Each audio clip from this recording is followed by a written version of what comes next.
Je suis la résurrection et la vie. Celui qui croit en moi vivra, quand même il serait mort.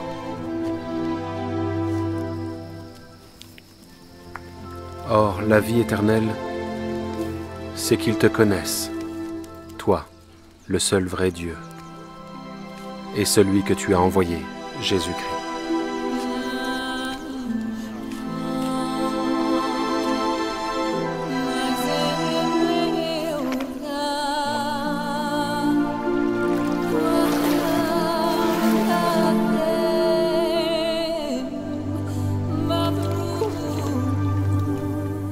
L'Esprit du Seigneur est sur moi, parce qu'il m'a oint pour annoncer une bonne nouvelle aux pauvres. Il m'a envoyé pour guérir ceux qui ont le cœur brisé,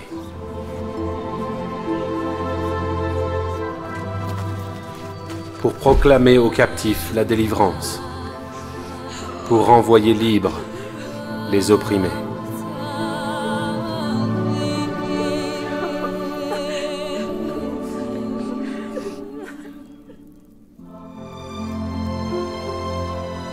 Vous êtes la lumière du monde.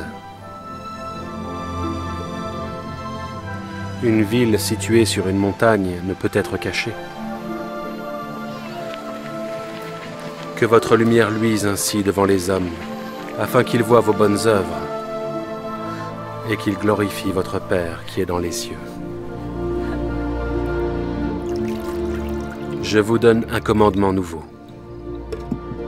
Aimez-vous les uns les autres comme je vous ai aimé.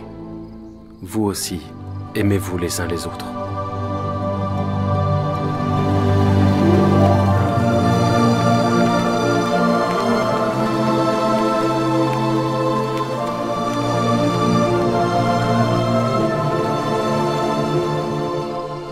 Père, l'heure est venue.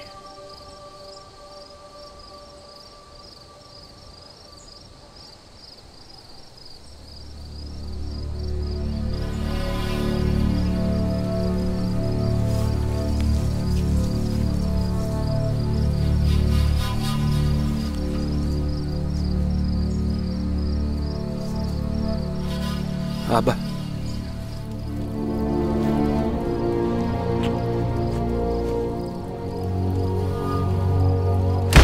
Père.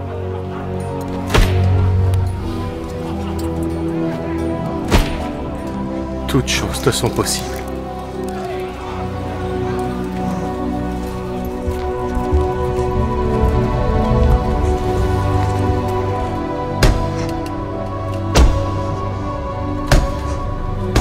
Éloigne de moi cette coupe.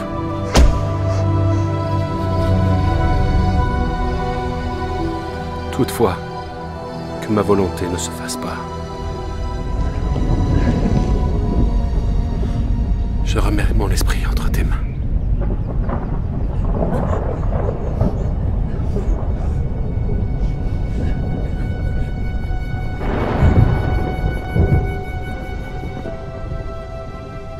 Je vous laisse la paix.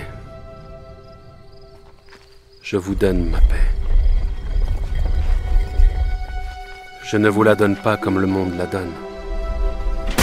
Que votre cœur ne se trouble point. Vous aurez des tribulations dans le monde. Mais prenez courage. J'ai vaincu le monde.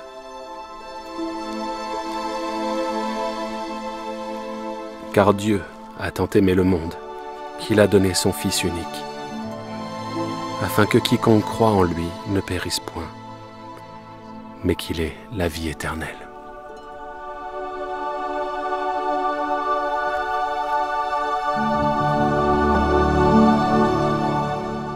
Apprendrez plus sur ma rencontre avec Jésus-Christ dans Jean chapitre 3, versets 1 à 21. Qu'avez-vous appris de cette histoire ? Comment pouvez-vous appliquer cette histoire à votre vie? Laissez-moi vous raconter certaines des choses que j'ai apprises de cette expérience, ce que Dieu m'a enseigné. J'étais perplexe à propos de cet homme nommé Jésus.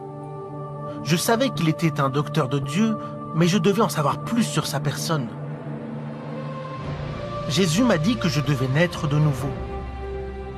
Il m'a dit que je ne pouvais pas voir ni entrer dans le royaume de Dieu à moins que je ne sois né d'eau et d'esprit. Ces mots m'ont beaucoup troublé parce que je voulais faire partie du royaume de Dieu.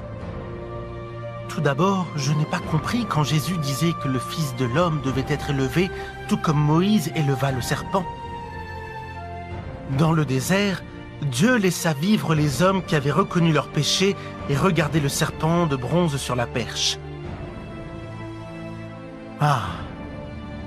Mais lorsque j'ai vu Jésus élevé sur la croix, ces paroles ont à nouveau traversé mon esprit. Il faut de même que le Fils de l'homme soit élevé, afin que quiconque croit en lui ne périsse pas, mais ait la vie éternelle. Croyez-vous que Jésus est le Fils de Dieu, le Messie, celui qui est venu pour vous donner la vie éternelle? Dieu vous aime et veut que vous vous repentiez et que vous vous détourniez de vos péchés et demandiez à Jésus-Christ de vous sauver.